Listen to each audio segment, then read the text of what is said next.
Министре, сега сакаме оставка од вас. Оставка, голема оставка. Ако нема докази... Налагите секогаш си се кратки нозите. Лагата секогаш излава на виделина. После ово, ако не си дадете оставка, ние лично ќе дојдеме у Скопје, лично ќе тражиме оставка од вас.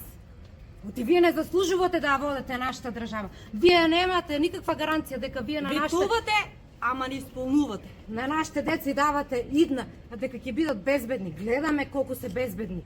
Секој ден има смртни случаеви, секој ден има пожари, секој ден има убиства. Вие не сте за таа позиција. Бараме од вас да си дадете оставка. Сите! Оставка! Оставка! Оставка! Сакаме! Оставка! Оставка! Нема никој да подаде! 6 месеци. Ние не добивме никаков одговор од вас. Ние од ОЈОГОК, ние од вас, од никој. Сакаме оставка од вас. И од премиерот на државата, таткото. И од него. Не заслужуваат они да ја водат државата. Гледаме колку се способни они. Срамота игра таа. Гледате што е пострашно од да си ја продадеш државата за работно место? А такви има и во други случаи. Не само овој Сокоче. Станува збор за оној полицаец за кој што, нека му е вечна слава, за кој што Панче во 3 или 4 наврати јавно кажува, на секунда бев од одлука да си поднесам оставка. Добро.